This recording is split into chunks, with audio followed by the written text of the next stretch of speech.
One of Edgar Allan Poe's most famous short stories is The Telltale Heart. First published in 1843, it is a first-person account of a man who kills another because he believes he has an evil eye. Is the narrator mad or strangely ebullient? Listen to this edited excerpt and decide for yourself. True. Nervous. Very dreadfully nervous. I had been and am. But why will you say that I'm mad? The disease had sharpened my senses, not destroyed them. Above all was the sense of hearing acute. How then am I mad?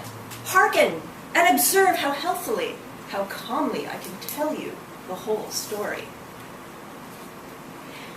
It is impossible to say how the idea first entered my brain. But once conceived, it haunted me day and night. Object, there was none. Passion, there was none. I loved the old man. He never wronged me. I think it was his eye. Yes. He had this vulture eye, a pale blue eye with a film over it. Whenever it fell upon me, my blood ran cold. And so by degrees, very gradually, I made up my mind to take the life of the old man and thus rid myself of the eye forever. You fancy me mad. Madmen know nothing. You should have seen how wisely I proceeded. I was never kinder to the old man than during the whole week before I killed him. And every night, about midnight, I turned the latch of his door and opened it. Oh, so gently. And then, when I had made an opening sufficient for my head, I put in a dark lantern, all closed so no light shone out. And then I thrust my head in slowly, very slowly, so that I might not disturb the old man's sleep. It took me an hour to place my whole head within the opening so far that I could see him lay upon the bed. Ha! Would a madman have been so wise as this? And then, when my head was well within the room, I undid the lantern cautiously. Oh, so cautiously, for the hinges creaked. I undid it just so much that a single thin ray fell upon the vulture eye. And I did this for 7 long nights.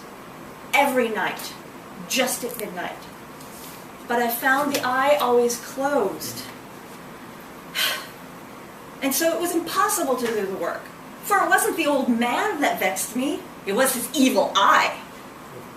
And every morning, when day broke, I went boldly into the chamber and spoke courageously to him, calling him by name and a hearty tone, and inquiring how he passed the night. Upon the 8th night, I was more usually cautious in opening the door. Never before that night had I felt the extent of my own powers. I could scarcely contain my feelings of triumph. I fairly chuckled at the idea, and perhaps he heard me. For he moved on the bed suddenly, as if startled. Now, you may think that I drew back, but no. His room was as black as pitch with thick darkness, and so I knew he could not see the opening of the door, and I kept pushing it steadily, steadily. I had my head in, and was about to open the lantern when my thumb slipped upon the tin fastening, and the old man sprang up in the bed, crying, "Who's there?" I kept still and said nothing. For a whole hour, I did not move a muscle. Presently, I heard a slight groan, and I knew it was the groan of mortal terror. I knew the sound well. Many a night, just at midnight, when all the world slept, it has welled up from my own bosom. I knew what the old man felt, and I pitied him. When I had waited a long time, very patiently, without hearing him lie down, I resolved to open a very little crevice in the lantern.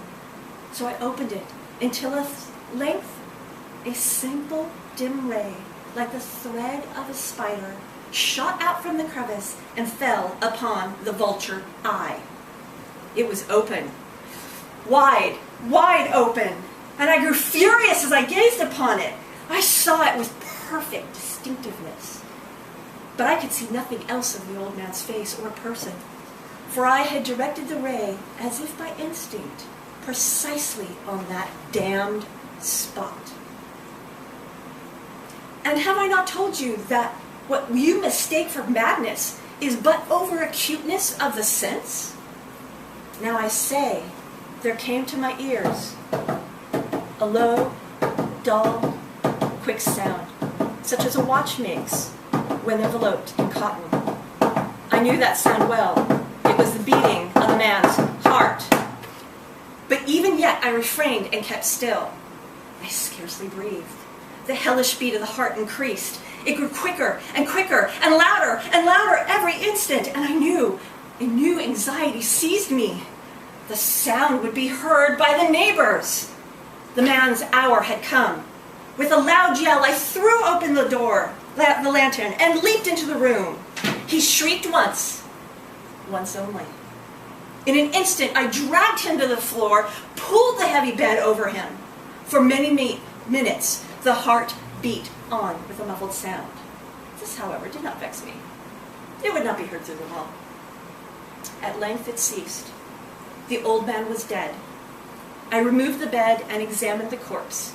Yes, he was stone dead. His eye would trouble me no more. At this point, the narrator dismembers the body and hides it in the floorboards. When he has done this deed, there's a knock on the door and the police come because someone had reported the old man's cry. The narrator, confident that he's hidden the body so well, invites them in, even invites them into the room where he's hidden the body.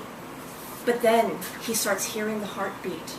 And convinced the police can hear it too, he yells, "Villains, dissemble no more! I admit the deed! Tear up the planks! Here! It is beating his hideous heart." Master, Toastmaster.